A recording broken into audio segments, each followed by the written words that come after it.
Fellow citizen, please lend me your ears and concentration for just 4 minutes. Now, for several years now, I've had the privilege and blessing of traveling, working with professionals and educating students across the world. UK, China, Singapore, Malaysia, South Africa, Greece, and counting.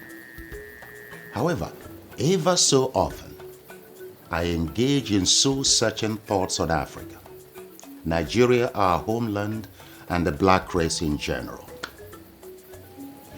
You see, I can't seem to work out why, despite abundant human and natural resources and exemplary achievements of Nigerian professionals abroad, our nation remains backward in all indices of human progress.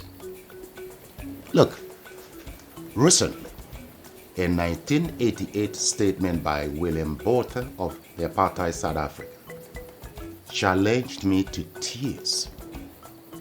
Now, he said, black people cannot rule themselves because they don't have the brain and mental capacity to govern a society.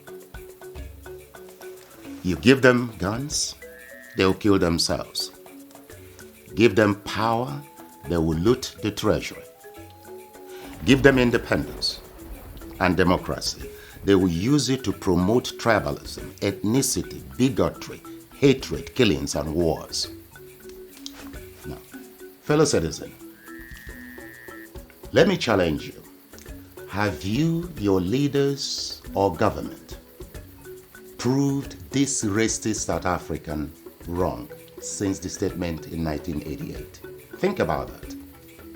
You see, we are the only race that is ready and willing to sacrifice meritocracy, national development and progress, to favor protection of tribal and religious loyalty, despite the recycling consequences before us since independence.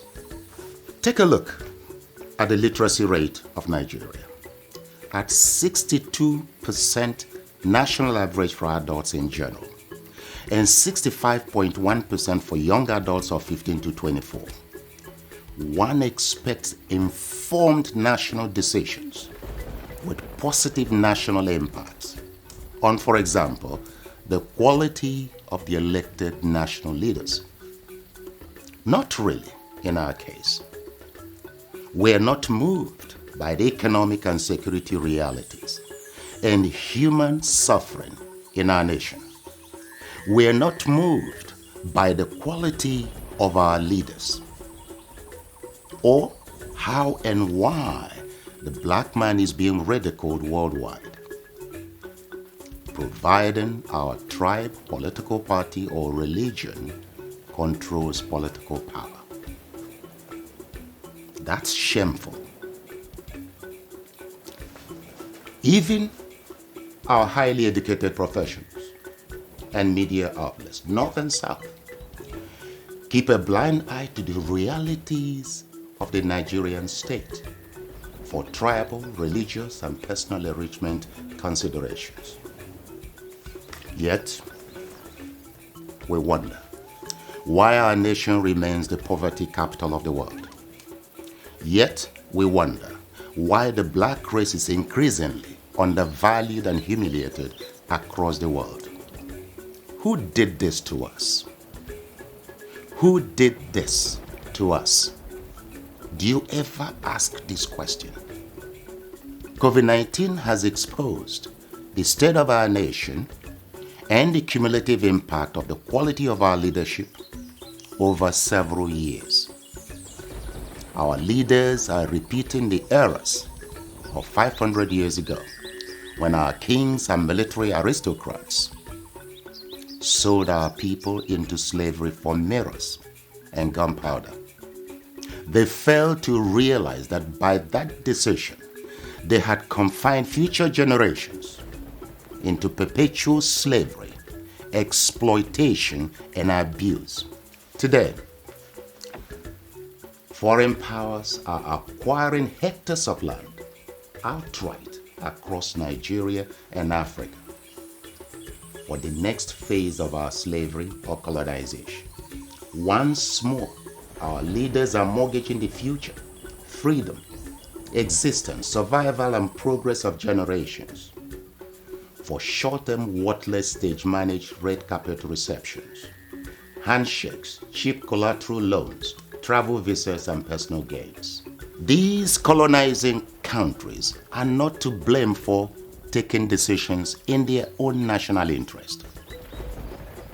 The question is, are our leaders making decisions in our own national interest? I put this to you as a matter of urgency.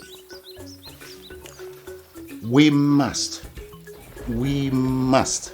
identify, develop, and embrace a new breed of competent and patriotic leaders who desire to see our nation and Africa free, help Africans develop confidence in themselves, their future, their culture, their food, dress codes, and the way they walk and talk, and to take full control of their natural resources and national borders. Please join me to awake the conscience of Nigerians and Africans in general before too late. Share this video as a duty to your race, your country, and your continent. Our lives, our future, our survival depend on our collective actions today. This video is not about me. It is about us and our future. I'm playing my part. I hope you play yours. Thank you and God bless.